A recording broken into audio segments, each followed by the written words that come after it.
Mərsiyələr. 3-cü fəsil. Cəza və ümid.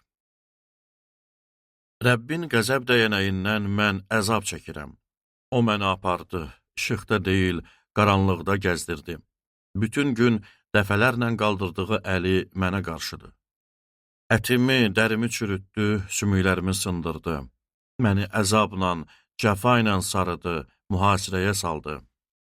Çoxdan ölüb gedənlər kimi məni zülmətdə yaşatdı. Ətrafımı hər tərəfdən hasara aldı.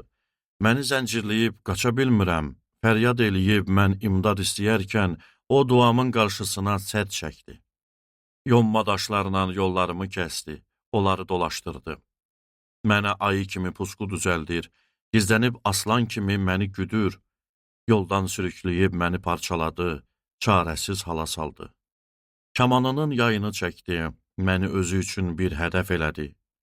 Çəkib oxtanından ox atdı, böyrəyimə sapladı. Gün boyu xalqımın gülüş hədəfinə döndüm. Məshəkəli nəğmə ilə məni ələ salırlar. O acı otlardan mənə doyunca yedirtdi, yovşan suyunu içirtdi. Dişlərimi çınqılla qırdı, kül içində məni diz çöktürtdü. Salamatlıqdan canımı uzaq elədi. Yaxşılığı unutdum. Dedim, üzərimdən əzəmətim getdi, Rəbdən ümidim kəsildi. Əzabımı və sərgərdanlığımı, acı yovşanı və zəhəri yada sal. Daim onları xatırlayıram. Ona görə köksümdən ürəyim üzülür. Amma bunları yada salarkən məndə ümid yaranır. Rəbbin məhəbbətinə görə məhv olmadıq. Çünki mərhəməti tükənməzdir. Hər səhər bunlar təzələnir, sənin sədaqətin böyüdür. Öz-özümə deyirəm, Rəbb mənim nəsibimdir. Ona görə Rəbbə ümid bəsləyirəm. Rəbb ona güvənənlərə, onu axtaran könüllərə xeyirxahdır. Rəbbə ümid bəsləmək, sakitcə bizə qurtuluş verməsini gözləmək nə yaxşıdır. Yaxşı olar ki, insan boyunduruğunu gənc yaşından daşısın. Qoy susub tənha otursun. Axı Rəbb boynuna boyunduruq salıb, üzünü yerə sürtsün, bəlkə hələ ümid var. İzin versin, qoy sifətinə vursunlar, qoy ona doyunca böhtan atsınlar. Çünki Xudavənd əbədilik bizi özündən kənar eləməz. Qəm-qüssə versə belə, bol məhəbbətinə görə rəhmə gələr. Çünki ürəkdən istəyərək bəşər övladlarına əzab verməz, heç kimi kədərləndirməz. Dünyadakı bütün əsirlərin ayaq altında əzilməsini, Haqq-Taalanın hüzurunda insanın öz haqlarından məhrum olmasını, insanın ədalətdən məhrum olmasını Xudavənd heç görmürmü? Xudavənd əmr verməsə, kimin dediyi həyata keçər? Həm xeyir, həm də şər Haqq-Taalanın əmri ilə gələr. Öz günahının cəzasından sağ qalan insan niyə şikayətlənir? Qoy yollarımıza diqqətlə baxaq, Rəbbə yenidən üz tutaq. Göylərdəki Allaha əllərimizi, həm də ürəklərimizi açaq. Deyək, biz qanunsuzluq və üsyankarlıq elədik, bunu bizə bağışlamadın.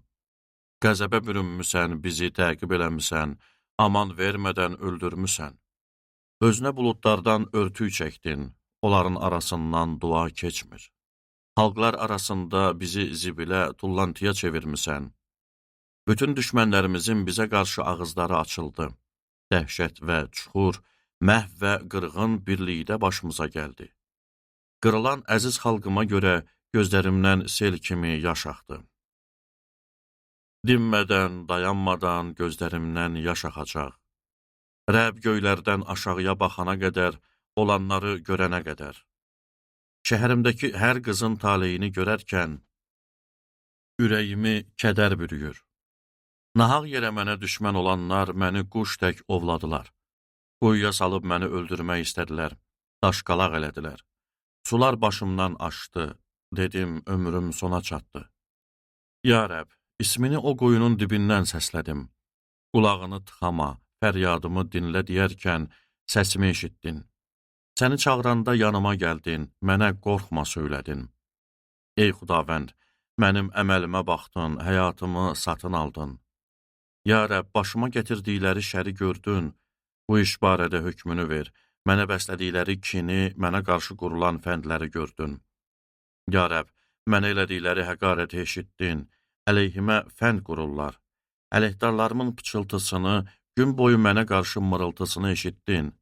Onların oturuşuna, duruşuna bax, onlara məshəkə nəğməsi olmuşam.